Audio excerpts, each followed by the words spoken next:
এই চশমা পরবে বলে কতক্ষণ ধরে আমার সাথে ঝগড়া করলো। হয়েছে, পড়া হয়েছে শান্তি। আমি কাটছিলাম কচু, সেই জন্য ভাবলাম যে চশমাটা নিয়ে এসে পরবো। ও ঝগড়া করতে করতে আমার সাথে। সকাল বন্ধুরা, সবাই কেমন আছে? আশা করি নিশ্চয়ই ভালো আছো। অনেকদিন পর এরকম ভাবে তোমাদের সামনে আবার আসলাম, তো সাথে থাকো। আর ভিডিওটা দেখতেই পেলে শুরুতে চশমা পরার জন্য পাগল, চশমা পরবে বলে ঝগড়া করলো যথারীতি আমার সাথে। আমি এখানে কচু কাটতে বসেছিলাম, সেদিনকে কচু শাক নিয়ে এসেছিল। তো চলো কেটে রেডি করে নিই, তারপরে টিফিনটা করব। তো সাথে থাকো। রোজকার কাজ ভারতী দির এটা। আই বাবা, হয়নি এখনো, ওর হয়নি এখনো।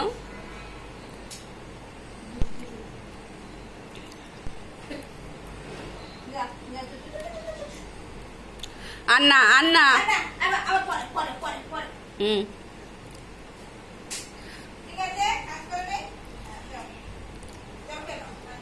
হাঁপিয়ে গেছে, আদর খেয়ে হাঁপিয়ে গেছে। চলো, কালকে রাত্রে খিচুড়ি করেছিলাম, ওইটা টিফিন করে নিচ্ছি। আর এনাদেরও খাওয়া হয়ে গেছে, উনি খাননি, বসু খায়নি, ফড়িঙ্গ খেয়েছে, কাকিমা ওখানে খাচ্ছে, নিউজ দেখছি। চলো খাওয়া দাওয়াটা করে নিই। তপরে কথা দেখো, মুখ দেখো ভেপু। আমি আমার ঘরটা কিরকমভাবে রেডি করেছিলাম, মানে পুরো ঘরটা একটু চেঞ্জ করেছি, সব কিছু ঘুরিয়ে ঘাড়িয়ে, সেটা তোমাদের সাথে শেয়ার করব। চলো। আর বাইরে কি হারে রোদ্দুর দেখো,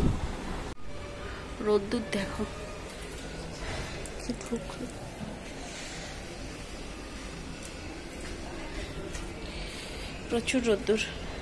আর এনাকে দেখো, ইনি এখানে শুয়ে আছে। ঘরটা মুছে গেছে তো ভারতী, তাই জন্যে।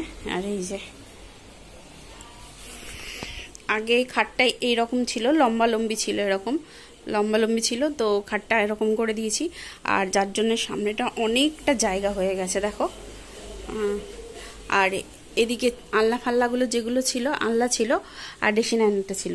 আলনার ড্রেসিং আয়নাটা এই দিকটা দিয়ে দিয়েছি। আর আলমারি দুটো তো সরানো যাবে না, এখানেই যেরকম।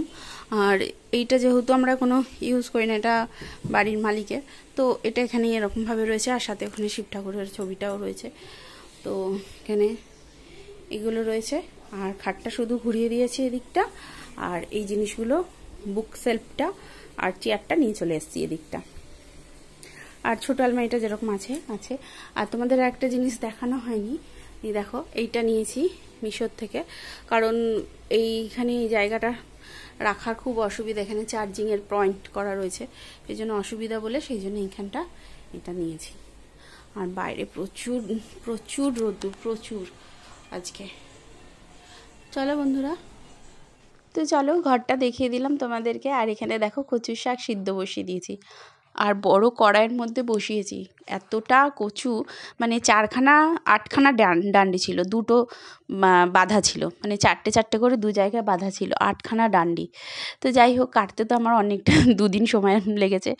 হ্যাঁ, একটুখানি আস্তে আস্তে বসে করছিলাম। তো ওদিকে ওটা কচুটা সেদ্ধ হয়ে গেছে দেখে আমি এদিকে যেরকম তেজপাতা, শুকনো লঙ্কা, 5 ফোড়ন অল্প দিয়েছি, আর তারপরে সাদা জিরে দিয়েছিলাম, দিয়ে নারকেল কুচিয়ে বেশ ভালো করে এটাকে রেডি করে নিয়েছি। আর আদা বাটা দিয়েছিলাম, আদা বাটা, জিরে গুঁড়ো, আর অল্প একটু ধনে গুঁড়ো আর শুকনো লঙ্কার গুঁড়ো। এই দিয়ে নাবানোর আগে একটুখানি চিনি দিয়েছি, একটু না, পরিমাপ, মানে অনেকটাই তো কচু শাক ছিল, পরিমাপ মতন দিয়েছিলাম।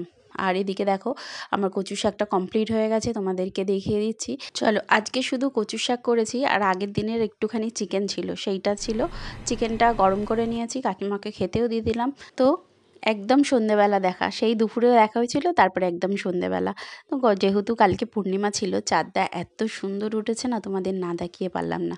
আর দেখো এখানে স্টার ঝুলছে। হ্যাঁ বন্ধুরা, গণেশ পুজো হয়েছিল না, সেই জন্য এখানে একটুখানি টুনি লাইট লাগানো হয়েছিল, সেটাই তোমাদের সাথে দেখালাম। তো সন্ধেবেলা, তারপরে আর কোনো ভিডিও করা হয়নি, হঠাৎ করে শরীরটা খুব খারাপ হয়ে যায়।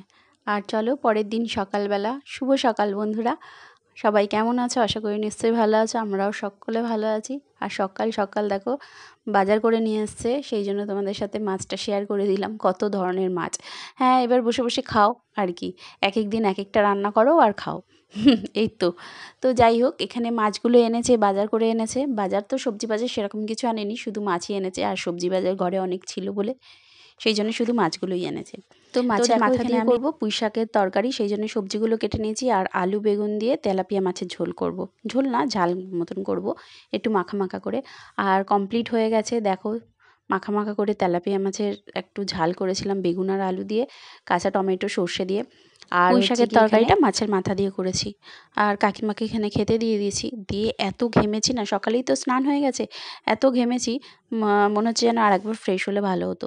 চলো তোমাদের খাবারটা দেখিয়ে দিয়ে ওদিকে আমি ফ্রেশ হতে যাব, সেই জন্যই তোমাদের সাথে কথা বলে নিলাম। আর এখানে এখন দেখো, এখানে ফড়িং জল খাচ্ছে, ওর খাওয়া দাওয়া, ওদের খাওয়া দাওয়া কমপ্লিট হয়ে গেছে। আর কাকিমা বলছে রান্নাটা খুব ভালো হয়েছে। আর মেশিনে জামা কাপড়গুলোও দিয়ে দিয়েছি। চলো বন্ধুরা, ভিডিওটা এখানেই শেষ করছি। যদি ভালো লেগে থাকে লাইক শেয়ার কমেন্ট করে সাবস্ক্রাইব করে পাশে থেকো। সবাই ভালো থেকো, সুস্থ থেকো, টাটা।